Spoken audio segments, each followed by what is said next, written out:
جی ناظرین، سلطان صلاح الدین ایوبی قسط نمبر 2۔ سلطان صلاح الدین نے اس وقت فتح کا جشن منانے کی بجائے حملے جاری رکھے اور 3 قصبوں کو قبضے میں لیا۔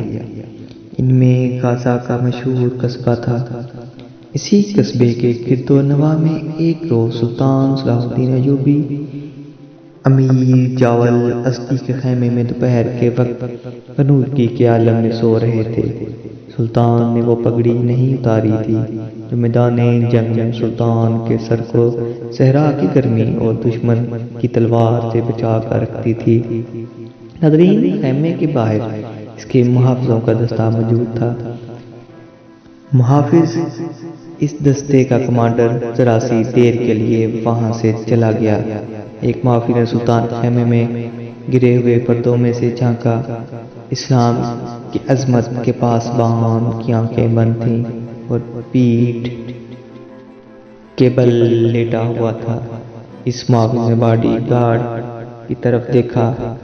اس نے 3-4 محافظوں کی طرف دیکھا۔ محافظ اپنی اپنی جگہ کھڑے ہوئے تھے۔ 3-4 محافظ اٹھے اور 2-3 باقی محافظوں کو باتوں میں لگایا۔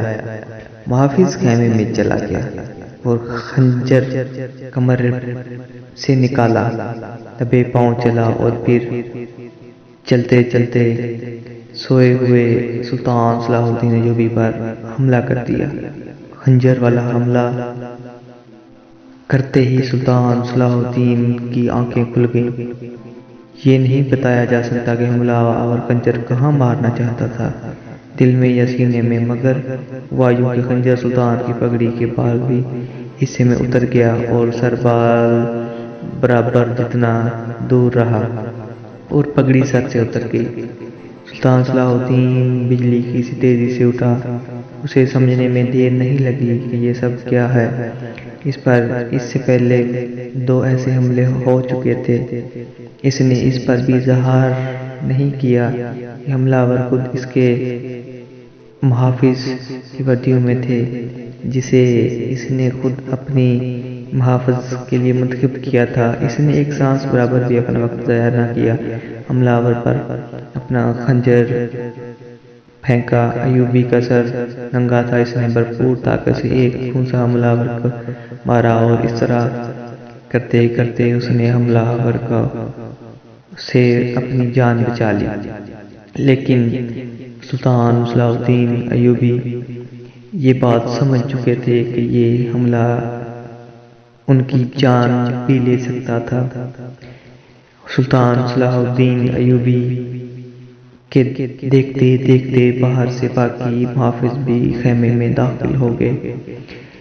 خیمے میں داخل ہوتے ہی وہ حملہ آوروں کے ساتھ لڑے اور کچھ ان میں سے بھاگ گئے اور کچھ وہیں پر ڈھیر ہو گئے۔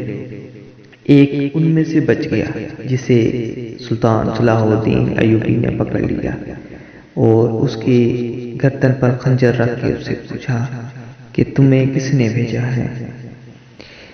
سلطان صلاح الدین ایوبی کے اس رعبناک انداز سے وہ آدمی جلد ہی مان گیا۔ اس نے بتایا کہ اگر وہ میری جان بخش دیں تو میں آپ کو بتاتا ہوں کہ مجھے کس نے بھیجا ہے۔ سلطان صلاح الدین ایوبی نے اس سے وعدہ کیا کہ تمہاری جان بخش دی جائے گی۔ تو اس نے کہا وہ فدائی ہے۔ یہ فدائی وہی ہے جس کو الصالح نے بھیجا تھا۔ الصالح وہی جو سلطان صلاح الدین ایوبی کو قتل کرنا چاہتا تھا۔